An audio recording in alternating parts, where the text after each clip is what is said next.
ચાલો દોસ્તો, આજે હું તમને એક વાર્તા સંભળાવીશ. એ વાર્તાનું નામ છે શત્રુંજીને કાંઠે.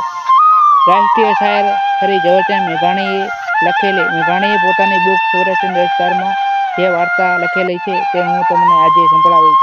એ વાર્તાનો આજે ત્રીજો ભાગ સંભળાવીશ. હું છું ગણપત.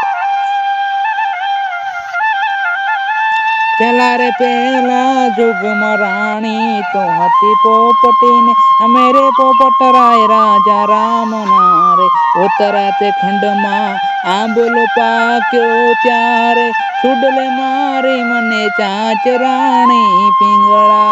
ઈરે પાપીડે મારા પ્રાણ જહરિયાને, તોય નો હાલી તો મોરી સાત પિંગલા. ધનડા સંભારો ખમા પૂર્વ જન્મના સેવાસના. દેવરાને ભજન બહુ પ્યારું લાગ્યું. એને બાવાને બોલાવી પોતાની ઓસરી બેસાડી. ભજન આગળ ચાલ્યું. બીજા જોગ મારે તું હતી મૃગલી ને, અમે મુગેશ્વર રાય રાજા રામના રે. વનરા રે વનમાં સાજો પારાધીરે ફાસલો ને, પડતા છાંડ્યા મેં મારા પ્રાણ રાણી પિંગળા. ઈરે પાપીડે મારા પ્રાણ જહર્યાને, તોય નો આવી તો મોરી પાછ પિંગલા. ધનડા સંભારો ખમા પૂર્વ જન્મના સેવાસના. સાંભળીને દેવરાની છાતી વિધાવા લાગી. ત્રીજા જોગ મારે તું રાણી બ્રાહ્મણી ને, અમે હતા તપેશ્વર રાય રાજા રામના. કંડલિક વન મારે ફૂલ વીણવા ગયા તા ને, મોને ડસેલ કાળુડો નાગ રાણી પિંગલા. ઈરે પાપીડે મારા પ્રાણ જર્યા ને, તોય નો આવી તો મોરી પાછ પિંગલા. ધનડા સંભારો ખમા પૂર્વ જન્મના સેવાસના. ચોથા જોગ મારે તું રાણી પિંગલા ને, અમે ભરથરી રાય રે. ચાર જોગ નો ગરવાસ હતો જી રે, તોય નો હાલી તો મોરી સાત રાણી પિંગલા. ધનડા સંભારો ખમા પૂર્વ જન્મના સેવાસના. આડોશી પાડોશી તમામ ભજન ઉપર થંભી ગયા છે. દેવરા જેવો ભજનની છાતીવાળો જુવાન પણ આછુડા વાહવી રહ્યો છે. ઘરમાં ઘરડીમાં રડે છે. ઓસરીમાં જુવાન બે બહેનો રૂવે છે. પાલવડે આછુડા લૂછતા જાય છે, તોય નો આવી તો મોરી પાછના તડકા ગાજી રહ્યા છે. તે વખતે વેલની ઘુઘરમાળ રણકી અને ડેલીએ જાણે કોઈ પૂછ્યું કે દેવરા આયરનું ઘર આ કે? પોતાનું નામ બોલતા તરત દેવરો ડેલીએ દોડ્યો અને કોઈ પરદેશી પરોણાને દેખીને ઓળખાણ નહોતી છતાં વહાલું સગું આવ્યું હોય તે વાજીએ કહ્યું, આવો બા આવો આવકાર, રામધણીને ઉતરો. ઠેકડો મારીને ગાડાખેડુ નીચે ઉતર્યો.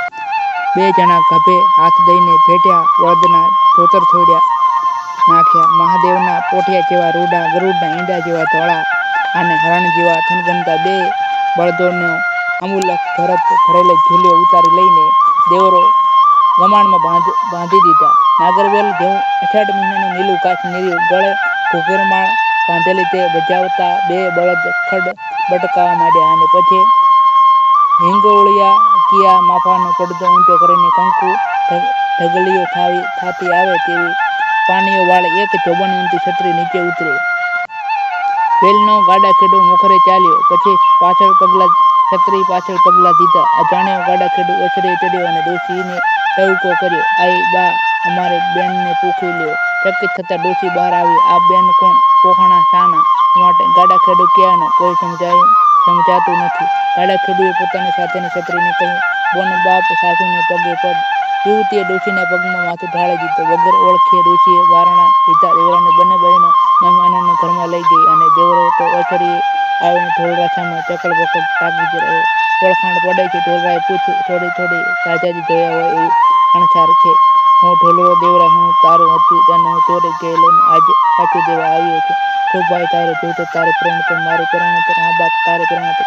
હેયના હેતુથી તને વરેલી તારી પરણતર. મેં ભૂલથી વેચાણ લીધેલી. વહેવાને આંટડે માનવી વેચાતા મળે છે, પણ માનવીએ ફેર છે એની મને જાણ નહોતી દેવરા.